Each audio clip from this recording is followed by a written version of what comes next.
Great, thank you. Well, this is fun. At least it has been fun for me so far, but now it gets to be rather less fun for me and potentially for you too.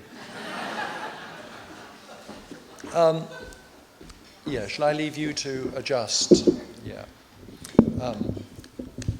It's quite a young audience, but some of you are old enough to remember that song by The Clash, which has that line in it, it's just around the corner, English Civil War. But the thing is, I think it's happening now actually, it's not round the corner, and there's actually nothing very civil about it. In this conflict, I'm pretty convinced that I should be awarded the VC for gallantry. It will probably be awarded posthumously, but I don't mind, because if I should die, think only this of me, that he died in the Battle of the Quiet Carriage. And in my defense of the Quiet Carriage, you'll see in what I say that I sort of combine the parts of three people, really. I'm one part sort of Robespierre, one part Charles Bronson, the vigilante from Death Wish, and perhaps the biggest part of all, of course, is, I've forgotten his name, is it Blakey, the ticket inspector from that old sitcom On the Buses? Now, of course, the invention of the quiet carriage, it's a post-mobile phone phenomenon. I first came across it. I actually was talking to a friend, being quite noisy myself, in a quiet carriage in Denmark. This is about 15 or 20 years ago, and I think that's an illustration of how far in advance of us these highly evolved Scandinavian societies are. And this will be a talk, I think, not just about the quiet carriage, but about England. And I really liked this idea of the quiet carriage, because it seems to me that so many of the things in this country don't have my interests at heart, whereas this was a place that was designed so much for me, because all I really want, I'm on the train a lot, I'm very, very anti-car, I'm always on the train, I was on one today in fact, from Cheltenham, and all I want to do is just to sit in peace and read my book, and then at some point in the journey I just want to put the book down, shut my peepers, and have a nap, and I just, mouth open, just a little bit of drool coming out of the mouth. That is my idea of absolute happiness. So I thought this was a great idea, but as those of you who travel on the train know, the obligation to be silent in the quiet carriage, it's not a legal thing like smoking, say, which of course you're not allowed to do. So it's not, how enforceable is it? In other words, what happens, this quiet carriage becomes, which is intended to be make the carriage a place of rest and relaxation, of course it becomes a site of stress, conflict, rage, and noise. Even though it's clearly signed. Each seat and window has a little sign showing that mobile phones and personal stereos are not to be used. And at every station, the guard makes an announcement saying that the following coaches have been designated as quiet coaches. By doing that, of course, he sets a precedent for an incredible amount of noise, because his talk goes on for quite a long time. And then, of course, following the guard's announcement, we get another employee on the tannoy, or whatever it's called, announcing that a selection of thoroughly wretched hot and cold snacks, alcoholic and non-alcoholic beverages, are available from the buffet car, as it used to be called, but it's now, of course, as I discovered today, the Express Cafe, as it's been rebranded. Now, obviously, in spite of the guard's announcement and in spite of the signs, people don't see the signs, they don't hear the announcements, partly because they're busy speaking on their phones, of course. And, of course, this is partly because it's just inconceivable to people that they shouldn't be speaking on the phone. To them, it's being told, like being told not to breathe. And in a sense, it's not their fault at all. excuse me, it's not their fault at all. Quite often you'll get very noisy families who just happen to have been booked. You do that thing, you book your tickets in advance and you get given a seat. So they'll book a quite perfectly nice family of 4 into carriage A, the quiet carriage. It's not their fault, it's just this breakdown in the system. So you're sat there, you're in the so-called quiet carriage and a phone rings. Conversation starts. You hear those dreaded 4 syllables, one of the great self-evident statements of our time. I'm on a train, you hear. Maybe somebody will mutter, it's the quiet carriage, you know, or when somebody says, I'm on a train, somebody will pipe up, we don't want to know. But generally, people sit rather tensely, and the tension really is palpable. It's preferable to being in the other carriages, because in the other carriages it's absolute bedlam. It's really like travelling in a mobile call centre, in fact.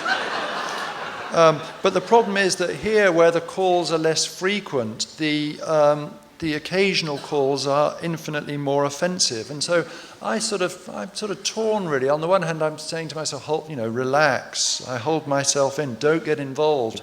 So that call ends, and I think that's fine. But then another one starts. And I should make this clear, we haven't even left the station yet. Which means it's a bit tricky because people have got to have a chance to calm down. On the other hand, you'll know when there's the prospect of a pitch invasion at a football stadium. The idea is the stewards are all told you've got to stop the first person getting on the pitch, because once sufficient numbers get on, then before you know it, a whole sort of invasion is underway. So it's tricky to know what to do. I think I want to avoid a confrontation. Brackets, or do I? We'll come back to that in a moment. But sometimes it's best to get it to really staunch it before the conversations get going. It's quite interesting. The offenders, and they are offenders, they're of both sexes, and very unusually, they form a kind of absolute sort of trans-class alliance. I guess I'll sort of now tell you a few sort of stories from my personal history of the quiet carriage. This is one quite typical representative one. There's a girl in her late teens yakking on her phone, so I point out that it's the quiet carriage. And she makes this very unusual defense. She says, but she always sits here. It might seem a bit irrelevant, but she won't. Because she always sits here and she always speaks. She won't move and she won't turn her phone off. It's her right. In that kind of thing, there's not much to be done, because you're really dealing with somebody there who's basically just an ASBO in human form. But with some people, some kind of interaction is possible. There was a young student who, when I accosted him, said, "Hang on, will you? I've just got to take this call." Really quite witty, but as I sat there waiting for him to finish the call, I was, of course, preoccupied with a single thought, which was this, namely that in probably a single second I could snatch the phone from his hand and actually embed it in his skull. Now, needless to say, these kind of interventions, they create an incredible commotion. And so in many ways, the quiet carriage, it's a crime scene waiting to happen. Now, of course, you can see I'm this rather weedy-looking person and rather morally compromised. I've learnt to pick my battles carefully. Generally speaking, you are much more likely to be reprimanded by me, first of all, if you're a woman, and if you show signs of being, let's say, middle class. If you're a man and you look like a total psycho, you can yak on and on your phone, and I'm just going to suck it up.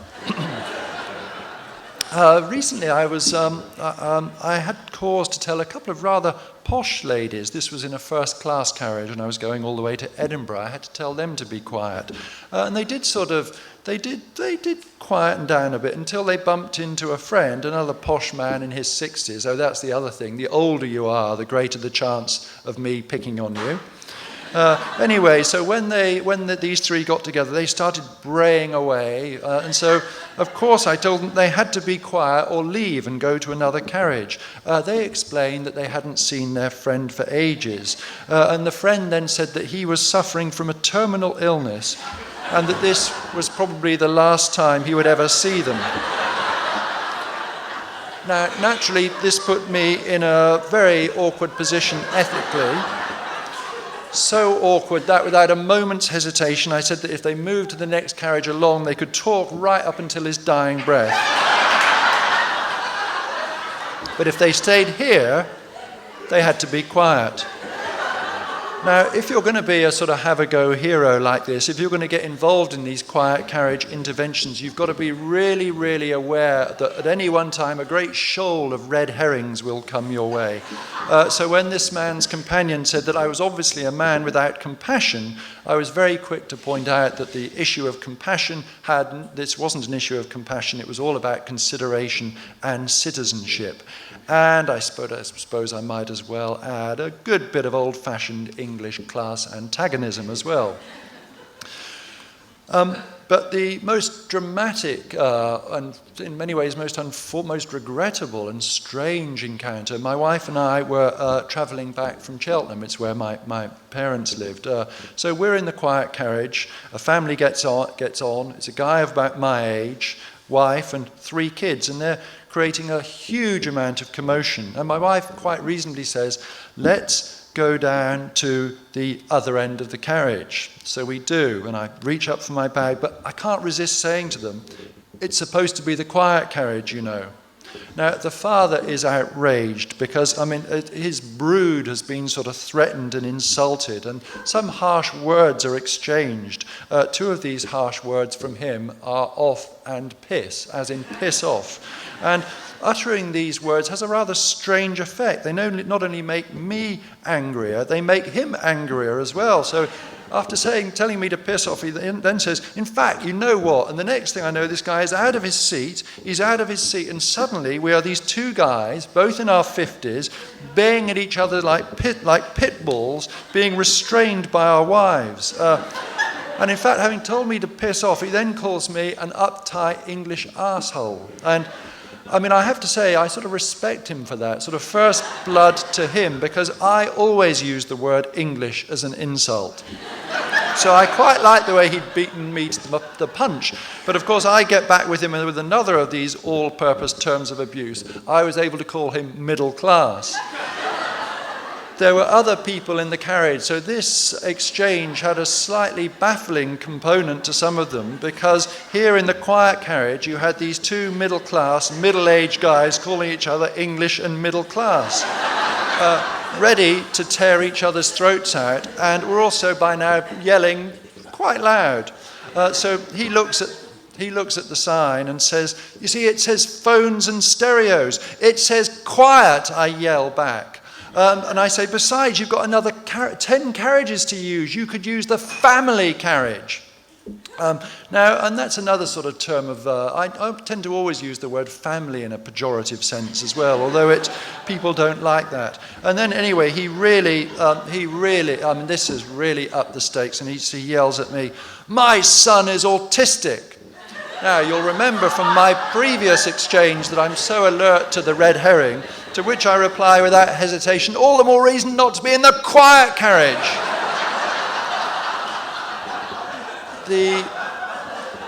There's a quite simple way to measure the escalation of this conflict. It's really just by the ever-increasing volume and vehemence with which a single word, quiet, is being yelled out.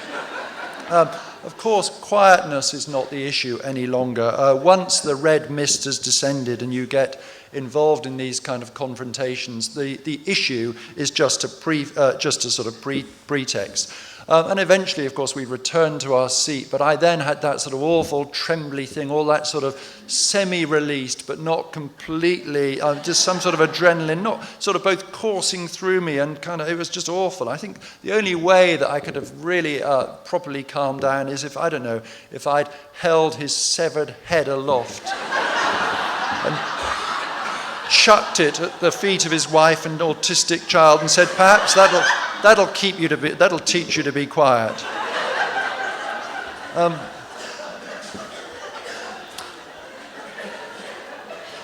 Anyway, I mean, it seems to me it's better to let it out, but there are all sorts of very strange English versions of this, and there was a peculiarly British English scene that we witnessed.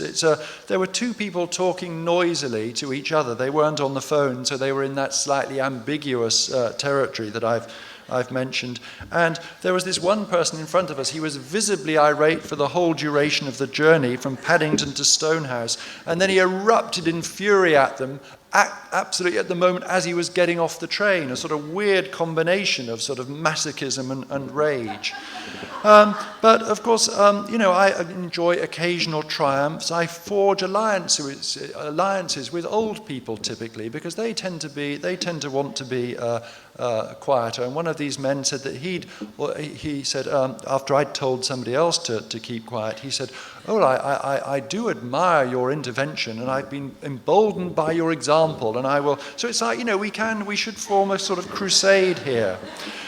There's another solution which I've tried to adopt, which was I bought a pair of Bose noise-cancelling headphones, and often I've had cause to rebuke the guards for not doing their job with sufficient enthusiasm. But of course, as soon as I got my Bose headphones on, what happens? A guard comes up and preemptively warns me not to use personal stereos in the quiet carriage.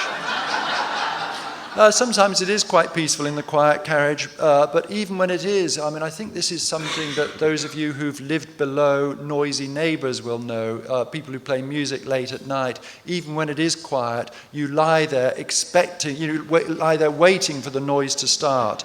And that's the sort of state I'm in the quiet carriage quite often. It can be completely quiet, but I'm just sort of looking around, just listening in a way I never would be. I'd be better off sitting in the full-time noisy carriage, really, because really I'm in a state, it's like the beginning of the Herzog film, The Enigma of Caspar Hauser, with the shot of the wheat field in the wind, and there's that great epigraph, "Can't you hear the screaming all around, the screaming that men call silence?" Thanks very much.